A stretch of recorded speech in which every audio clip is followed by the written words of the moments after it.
अस्सलाम वालेकुम everyone, welcome to vocab grammar. You learn English with easy lessons. मुझसे किसी ने रिक्वेस्ट की मैम हु, हुम और हुज को जो है एक्सप्लेन कर दे, इसको समझा दें। ठीक है, इन तीनों को मैं समझाती हूँ आपको। हु और हुम जो है ये क्या होते हैं, किस तरह से इस्तेमाल होते हैं सेंटेंस के अंदर। देखें, हु जो है ना ये सब्जेक्ट प्रोनाउन है, हुम जो है ये ऑब्जेक्ट प्रोनाउन है और हुज जो है ये पोजेसिव प्रोनाउन है।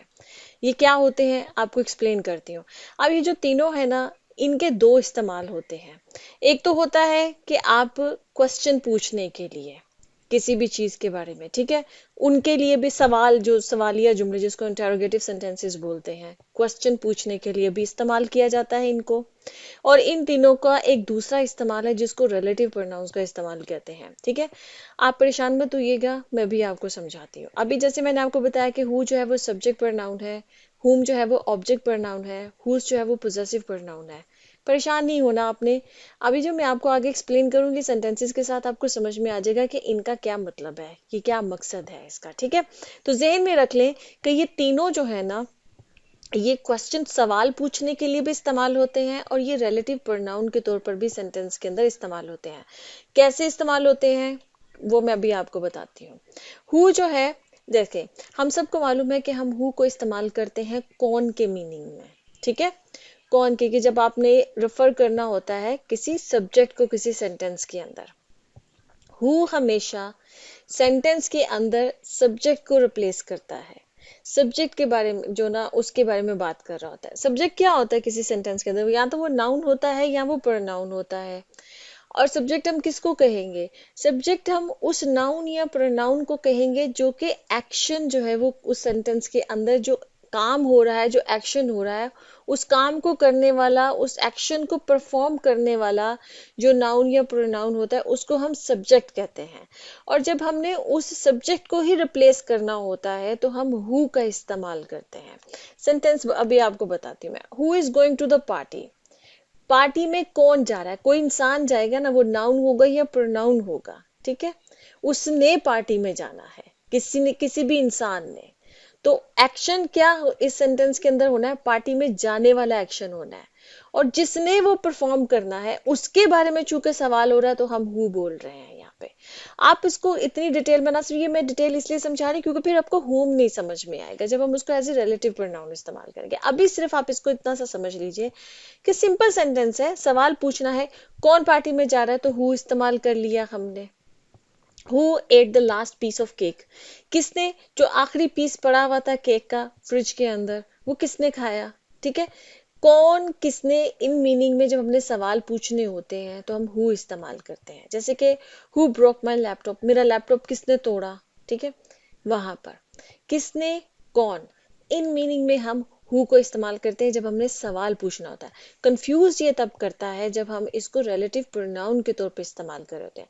रिलेटिव प्रोनाउन की वही बात जो मैं आपको कह रही थी कि जब हम किसी नाउन या प्रोनाउन को, जो सब्जेक्ट होता है उसको रिप्लेस कर, जो एक्शन करने वाला होता है नाउन या प्रोनाउन, उसको सेंटेंस के अंदर जब हमने रिप्लेस करना होता है तो फिर हम हु या इस्तेमाल करते हैं, हुम नहीं इस्तेमाल करते। ये कंफ्यूजन होती है। मैंने रिलेटिव प्रोनाउंस के ऊपर ना डिटेल में वीडियो बनाई हुई है, 2 पार्ट्स में है, आप उसको भी देख सकते हैं, आपको और डिटेल में समझ में आ जाएगा। ठीक है, जैसे ये पहला सेंटेंस है, the teacher who helped me with my project was very kind. अब यहाँ पर आप ये देख लें, द टीचर, जो टीचर है, हेल्प किसने की? टीचर ने की। एक्शन इस सेंटेंस के अंदर क्या हो रहा है? मदद करने वाला एक्शन हो रहा है। और किसने मदद की? टीचर ने की। जब उस टीचर के नाउन के बारे में हम बात कर रहे हैं ना, तो यहाँ पर फिर हम हुम नहीं लगाएंगे, हु लगाएंगे, क्योंकि सब्जेक्ट के बारे में बात हो रही है जो एक्शन परफॉर्म करने वाला है। वो कौन है? वो टीचर है। टीचर ने क्या एक्शन परफॉर्म किया? हेल्प करने वाला एक्शन परफॉर्म किया। तो जब टीचर के ही बारे में बात करनी है तो फिर उसके सामने जो रिलेटिव प्रोनाउन उसके साथ आएगा वो हु आएगा, हुम नहीं आएगा। ये फर्क है इसके अंदर। मैंने रिलेटिव प्रोनाउंस के वीडियो में और ज्यादा डिटेल में समझाया हुआ है, वहां भी आप समझ सकते हैं इसको। ठीक है, the man who won the race is my brother. आप देखिए, इसमें इस सेंटेंस के अंदर सबसे पहले फिगर आउट क्या करें, एक्शन कौन सा परफॉर्मर। एक्शन हो रहा है रेस को जीतने का, रेस जीतने का। ये एक्शन है इस सेंटेंस के अंदर। इस एक्शन को परफॉर्म किसने किया है? द मैन ने किया है। इसका मतलब है द मैन ने अगर एक्शन परफॉर्म किया है तो वो सब्जेक्ट है। तो सब्जेक्ट के बारे में जब हमने बात करनी है तो whom नहीं लगाएंगे, हु लगाएंगे। The man who won the race is my brother, वो आदमी जिसने रेस जीती है वो मेरा भाई है। ठीक है, समझ आ गई होगी। आगे जैसे I have a friend who loves to travel. अब एक्शन इसमें क्या परफॉर्म हो रहा है? लव टू ट्रेवल वाला एक्शन परफॉर्म हो रहा है। ठीक है, लव टू ट्रेवल, जिसको बहुत शौक है घूमने फिरने का, ट्रेवल करने का। ठीक, किसने किया है वो? मेरे फ्रेंड ने। मेरा फ्रेंड जो है ना, आई हैव अ फ्रेंड जो है, मेरा जो दोस्त है, उसने उस वो ये एक्शन परफॉर्म करा कि उसको पसंद है ट्रैवल करना। अब उस फ्रेंड के बारे में बात हो रही है तो हु लगाएंगे, हुम नहीं लगाएंगे, क्योंकि वो सब्जेक्ट है, परफॉर्म एक्शन वो करने वाला है।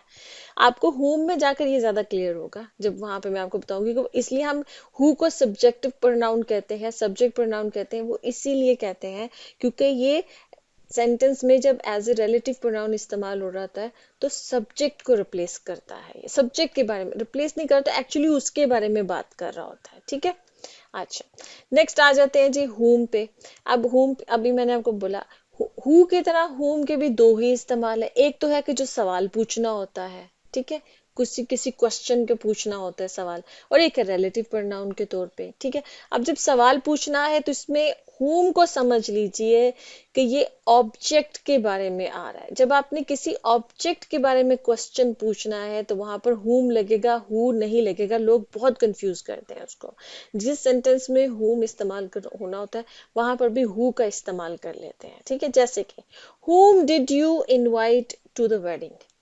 अब इसमें देखना आपने सेंटेंस में, ये सबसे पहले आपने एक्शन फिगर आउट करना होता है। एक्शन क्या परफॉर्म हो रहा है यहाँ पर? एक्शन क्या परफॉर्म हो रहा है? इनवाइट करने वाला एक्शन परफॉर्म हो रहा है। ठीक है, अब इनवाइट कौन कर रहा है? यू कर रहा है। यू ने इनवाइट किया है। अब किसको किया है यू ने इनवाइट? उसके बारे में सवाल हो रहा है। वो ऑब्जेक्ट है जिसको इनवाइट किया जा रहा है। एक्शन रिसीवर है, ऑब्जेक्ट जिसको इनवाइट किया जा रहा है। अब उसके बारे में सवाल हो रहा है तो यहाँ पे हु डिड यू नहीं आएगा, होम डिड यू आएगा। ठीक है, क्योंकि सब्जेक्ट तो यू है, एक्शन परफॉर्म तो यू कर रहा है, इनविटेशन तो यू भेज रहा है। ठीक है ना, यू चूंकि सब्जेक्ट है तो उसके बारे में तो बात हो ही नहीं रही है। सवाल तो जिसको इनविटेशन भेजा गया उसके बारे में हो रहा है। ठीक है ना, तो वो ऑब्जेक्ट है, वो एक्शन का रिसीवर है, ऑब्जेक्ट रिसीवर होता है। ठीक है, तो फिर हुम इस्तेमाल होगा यहाँ पे। इसी तरह से to whom did you give the letter, तुमने किसको खत दिया? यहाँ पर भी वही है, यू ने लेटर भेजा था, जिसने रिसीव करना है लेटर, जिसने रिसीव किया वो ऑब्जेक्ट है, उसके बारे में सवाल हो रहा है तो टू हुम हम इस्तेमाल करेंगे। इसी तरह से whom are you talking about in your story. Action क्या परफॉर्म हो रहा है? स्टोरी में बात करना। ठीक है, टॉकिंग अबाउट इन स्टोरी। वो कौन बात कर रहा है? वो यू बात कर रहा है। जब यू बात करे तो यू सब्जेक्ट हो गया। किसके बारे में बात कर रहा है? वो ऑब्जेक्ट हो गया। उसके बारे में सवाल हो रहा है तो हुम इस्तेमाल होगा। Whom are you talking about in your story, कि तुम अपनी स्टोरी में किसके बारे में बात कर रहे हो। ठीक है, अब इसी तरह से हुम को जब हम रिलेटिव प्रोनाउन के तौर पर इस्तेमाल करेंगे तो भी यही उसमें कुलिया लगेगा। आपने पहले एक्शन देखना है, फिर देखना एक्शन परफॉर्म कौन कर रहा है, फिर देखना है कि बात किसके बारे में हो रही है, सब्जेक्ट के बारे में हो रही है, ऑब्जेक्ट के बारे में हो रही है। उसी के हिसाब से आपने हु और हुम का इस्तेमाल करना है। The person whom I met yesterday is an artist. ठीक है, एक्शन क्या परफॉर्म हो रहा है? मीट, मिलने वाला, मेट, मेट उसके मीट के पास्ट मतलब के सेकंड फॉर्म है। ठीक है, आई मेट, कौन मिला? आए मिला, तो आए क्या हुआ? सब्जेक्ट हुआ। अब आए किससे मिला? वो ऑब्जेक्ट है। वो कौन है? द पर्सन है। आई मेट द पर्सन, मैं एक पर्सन से मिला। ठीक है, द पर्सन जो ना यहाँ पे रिसीवर है एक्शन का। ठीक, तो वो ऑब्जेक्ट है। द पर्सन को ही आगे जो हमने बात करनी है तो हु नहीं लगाएंगे, हुम लगाएंगे। ठीक है, the person whom I met yesterday is an artist, वो शख्स जिससे मैं कल मिला वो एक आर्टिस्ट है। ठीक, she is the woman whom they hired for the job। Action कौन सा परफॉर्म हुआ? हायरिंग फॉर द जॉब वाला एक्शन परफॉर्म हुआ। ठीक है, हायर किसने किया? दे ने किया। दे ने हायर किया है, ठीक है। अब दे यहाँ पर सब्जेक्ट है, जिसको हायर किया गया है वो ऑब्जेक्ट हो गई। वो कौन है? वो शी है, शी इज द वुमन, वो ऑब्जेक्ट होगी। अब शी इज द वुमन के बारे में यहाँ पे बात होनी है तो whom हम इस्तेमाल करें, क्योंकि वो ऑब्जेक्ट है, ठीक है। यहाँ जब दे के बारे में बात होती, जब हमने पिछले सेंटेंस में सब्जेक्ट के बारे में बात होती, फिर हम हु इस्तेमाल करते हैं। इसी तरह से the doctor whom you recommended is excellent। Action कौन सा परफॉर्म हुआ? रिकमेंडेशन का। किसने रिकमेंड किया? यू ने रिकमेंड किया। जब यू ने रिकमेंड किया तो यू सब्जेक्ट हो गया। अब किसको रिकमेंड किया गया? द डॉक्टर को रिकमेंड किया गया, ठीक है। तो जो डॉक्टर है वो ऑब्जेक्ट हो गया, ठीक। अब जो डॉक्टर के बारे में बात हो रही है तो हम whom लगाएं, the doctor whom you recommended is excellent, ठीक। समझ आ गया? अब आए थे whose, जो मैंने आपको कहा था पोजेसिव प्रोनाउन है। पोजेसिव प्रोनाउन क्यों होता है ये? क्योंकि ये पोजेशन बताता है, कोई चीज किसी दूसरे से बिलोंग करती है, उसकी ऑनरशिप है। जब ये ऑनरशिप बता रहा होता है किसी चीज की कि किसकी पोजेशन है, किसकी ऑनरशिप है ये चीज, तो वहां पर पोजेसिव प्रोनाउन आता है। और इसका भी यही हाल है हुज का भी, कि हुज क्वेश्चन पूछने के लिए भी इस्तेमाल होता है, रिलेटिव प्रोनाउन के तौर पर भी इस्तेमाल होता है। लेकिन इसमें हु और हुम चूंकि कंफ्यूज करते हैं, हुज कंफ्यूज नहीं करेगा आपको, क्योंकि इसमें एक ही बात है। जब भी पोजेशन की बात आएगी कि कोई चीज किसी दूसरे की पोजेशन है, ऑनरशिप है, तो वहां पर हुज आ जाएगा। आप आंखें बंद करके हुज लगाइए, ठीक है।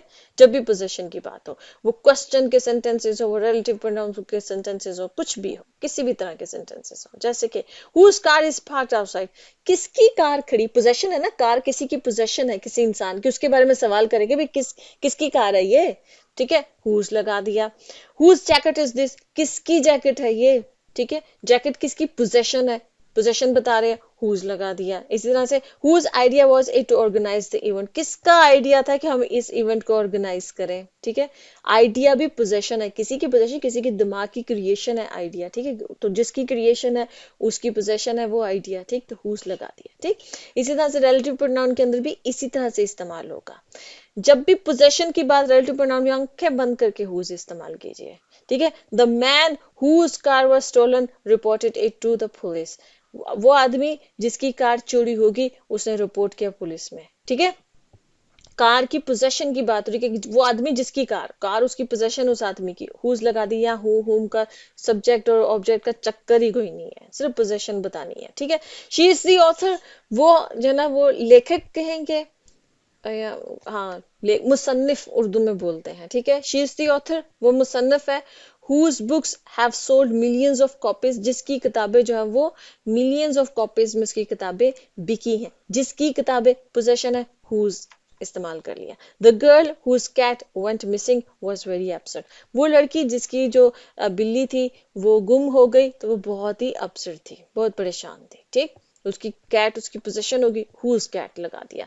तो कंफ्यूज जो करता है ना वो हु और हुम करता है, क्योंकि वहां पर आपको सब्जेक्ट और ऑब्जेक्ट का ध्यान रखकर जो ना वो हु और हुम को इस्तेमाल करना होता है।